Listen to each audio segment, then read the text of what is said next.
एक ब्राह्मण को विवाह के बहुत सालों बाद पुत्र हुआ, लेकिन कुछ वर्षों बाद बालक की असमय मृत्यु हो गई।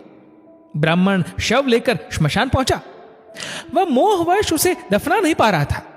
उसे पुत्र प्राप्ति के लिए किए जप तप और पुत्र का जन्मोत्सव याद आ रहा था। श्मशान में एक गिद्ध और एक सियार रहती थी। दोनों शव देखकर बड़े खुश हुए। दोनों ने प्रचलित व्यवस्था बना रखी थी कि दिन में सियार मांस नहीं खाएगा और रात में गिद्ध। सियार ने सोचा, यदि ब्राह्मण दिन में ही शव रखकर चला गया तो उस पर गिद्ध का अधिकार होगा, इसलिए क्यों ना अंधेरा होने तक ब्राह्मण को बातों में फंसाकर रखा जाए। वही गिद्ध ताक में था कि शव के साथ आए कुटुंब के लोग जल्द से जल्द जाए और वह उसे खा सके। गिद्ध ब्राह्मण के पास गया और उससे वैराग्य की बातें शुरू की। गिद्ध ने कहा, मनुष्यों, आपके दुख का कारण यही मोह माया ही है। संसार में आने से पहले हर प्राणी का आयु तय हो जाती है। संयोग और वियोग प्रकृति के नियम है। आप अपने पुत्र को वापस नहीं ले जा सकते, इसलिए शोक त्याग कर प्रस्थान करें। संध्या होने वाली है। संध्या काल में श्मशान प्राणियों के लिए भयदायक होता है, इसलिए शीघ्र प्रस्थान करना उचित है। गिद्ध की बातें ब्राह्मण के साथ आए रिश्तेदारों को बहुत प्रिय लगी। वे ब्राह्मण से बोले, बालक के जीवित होने की आशा नहीं है, इसलिए यहां रुकने का क्या लाभ। सियार सब सुन रहा था। उसे गिद्ध की चाल सफल होती दिखी तो भागकर ब्राह्मण के पास आया।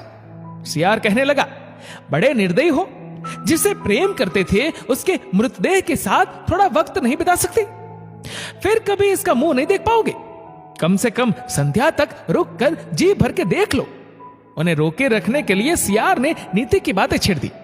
जो रोगी हो, जिस पर अभियोग लगा हो और जो श्मशान की ओर जा रहा हो, उसे बंधु बांधवों के सहारे की जरूरत होती है। सियार की बातों से परिजनों को कुछ तसल्ली हुई और उन्होंने तुरंत वापस लौटने का विचार छोड़ा। अब गिद्ध को परेशानी होने लगी। उसने कहना शुरू किया, तुम ज्ञानी होने के बावजूद एक कपटी सियार की बातों में आ गए। एक दिन हर प्राणी की यही दशा होनी है। शोक त्याग कर अपने अपने घर को जाओ। जो बना है वह नष्ट होकर रहता है। तुम्हारा शोक मृतक को दूसरे लोक में कष्ट देगा। जो मृत्यु के अधीन हो चुका, क्यों रोकर उसे व्यर्थ कष्ट देते हो। लोग चलने को हुए तो सियार फिर शुरू हो गया, ये बालक जीवित होता तो क्या तुम्हारा वंश ना बढ़ाता। कुल का सूर्य अस्त हुआ है, कम से कम सूर्यास्त तक तो रुको। अब गिद्ध को चिंता हुई। गिद्ध ने कहा, मेरी आयु 100 वर्ष की है। मैंने आज तक किसी को जीवित होते नहीं देखा। तुम्हें शीघ्र जाकर इसके मोक्ष का कार्य आरंभ करना चाहिए। सियार ने कहना शुरू किया, जब तक सूर्य आकाश में विराजमान है, देवीय चमत्कार हो सकता है। रात्रि में आसुरी शक्तियां प्रबल होती है। मेरा सुझाव है थोड़ी प्रतीक्षा कर लेनी चाहिए। सियार और गिद्ध की चालाकी में फंसा ब्राह्मण परिवार तय नहीं कर पा रहा था कि क्या करना चाहिए। अंततः पिता ने बेटे का सिर गोद में रखा और जोर जोर से विलाप करने लगा। उसके विलाप से श्मशान कांपने लगा। तभी संध्या भ्रमण पर निकले महादेव पार्वती वहां पहुंचे। पार्वती जी ने बिलखते परिजनों को देखा तो दुखी हो गई। उन्होंने महादेव से बालक को जीवित करने का अनुरोध किया।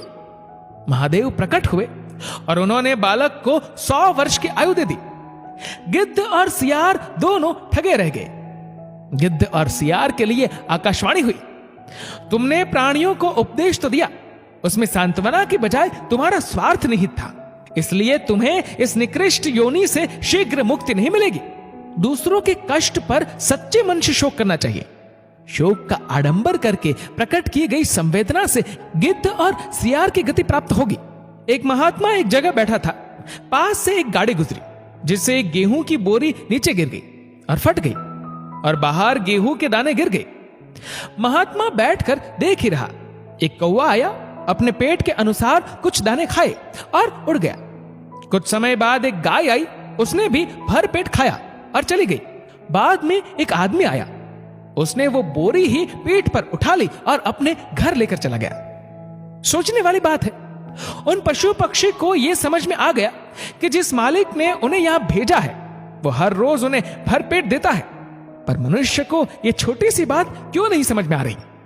हम दिन रात सिर्फ माया ही कमाने के पीछे पड़े हैं, पर हमारी भूख है कि कभी खत्म ही नहीं होती। हमें क्यों उस मालिक पर विश्वास नहीं है? दोस्तों, इस वीडियो को लेकर आपकी क्या राय है, नीचे कमेंट करके जरूर बताएगा। और अगर आपको वीडियो अच्छा लगा हो तो इस वीडियो को लाइक करेगा, शेयर करेगा ज्यादा से ज्यादा लोगों तक, और ऐसे ही और भी इंस्पिरेशनल वीडियोस के लिए सब्सक्राइब करें हमारे यूट्यूब चैनल को और फेसबुक पर फॉलो करें हमारे पेज को। धन्यवाद।